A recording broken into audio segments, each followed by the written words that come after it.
Hi friends, అందరికీ నమస్కారం అండి. ఫ్రెండ్స్, ఈరోజు 2 తెలుగు రాష్ట్రాలకు సంబంధించిన లేటెస్ట్ వెదర్ అప్డేట్ వచ్చేసింది. ఇక పూర్తి వివరాలు తెలుసుకుందాం. బంగాళాఖాతంలో మరొక అల్పపీడనం ఏర్పడనున్నట్లు వాతావరణ శాఖ తెలిపింది.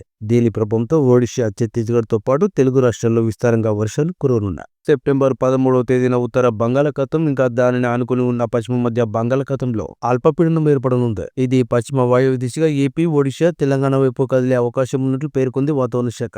దీని ప్రభావంతో ఒడిషా, ఆంధ్రప్రదేశ్, ఛత్తీస్గఢ్, తెలంగాణ రాష్ట్రాల్లో ఎక్కువగా వర్షాలు కురుస్తాయి. అయితే ముఖ్యంగా ఉత్తర కోస్తా జిల్లాల్లో భారీ వర్షాలు కురుస్తాయని వాతావరణ శాఖ తెలిపింది. మరోవైపు రాబోయే 2-3 రోజులు ఆంధ్రప్రదేశ్లో పలు ప్రాంతాల్లో తేలికపాటి నుంచి మోస్తరు వర్షాలు కురిసే అవకాశం ఉంది.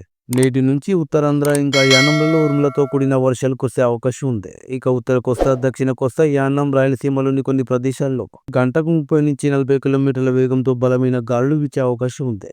ఇక రేపు, ఎల్లుండి కూడా ఉత్తర కోస్తా, రాయలసీమలోని పలు ప్రాంతాల్లో భారీ వర్షాలు కురుస్తాయి. ఇది ఇలా ఉంటే ప్రస్తుతం వాయువ్య బంగాళాఖాతం, దానిని ఆనుకుని ఉన్న పశ్చిమ మధ్య బంగాళాఖాతంలో దక్షిణ ఒడిశా, ఉత్తరాంధ్ర తీరాల మీదుగా ఉపరితల ఆవర్తనం కొనసాగుతుంది. దీని ప్రభావంతో నేడు శ్రీకాకుళం, విజయనగరం, పార్వతీపురం, మన్యం, మల్లూరి సీతారామరాజు, విశాఖపట్నం జిల్లాల్లో అక్కడక్కడ తేలికపాటి నుంచి మోస్తరు వర్షాలు కురిసే అవకాశం ఉంది. ఇక మిగతా జిల్లాల్లో తేలికపాటి వర్షాలుంటాయి. మరోవైపు నేడు తెలంగాణ రాష్ట్రంలో కూడా తేలికపాటి నుంచి మోస్తరు వర్షాలు కురిసే అవకాశం ఉన్నట్లు హైదరాబాద్ వాతావరణ కేంద్రం తెలిపింది. ముఖ్యంగా భద్రాద్రి కొత్తగూడెం, జయశంకర్, భూపాలపల్లి, కొమ్రంభీం, ఆసిఫాబాద్, మహబూబాబాద్, మంచిర్యాల జిల్లాల్లో ఉరుములు మెరుపులతో కూడిన వర్షాలు అక్కడక్కడ కురిసే అవకాశం ఉంది. ఇక ఆదిలాబాద్, భద్రాద్రి కొత్తగూడెం, హన్మకొండ, జయశంకర్, భూపాలపల్లి, జగిత్యాల, జనగాం, కామారెడ్డి, కరీంనగర్, ఇంకా పెద్దపల్లి, ఖమ్మం, కుమ్రంభీం, ఆసిఫాబాద్, మహబూబాబాద్, మంచిర్యాల, ములుగు, నిర్మల్, నిజామాబాద్, ఇంకా రాజన్న సిరిసిల్ల, సూర్యాపేట, సిద్దిపేట, వరంగల్ జిల్లాల్లో తేలికపాటి వర్షం కురిసే అవకాశం ఉంది. వాయువ్య బంగాళాఖాతం, దానిని ఆనుకుని ఉన్న పశ్చిమ మధ్య బంగాళాఖాతంలో దక్షిణ ఒడిశా, ఉత్తరాంధ్ర తీరాల మీదుగా ఉపరితల ఆవర్తనం కొనసాగుతుంది.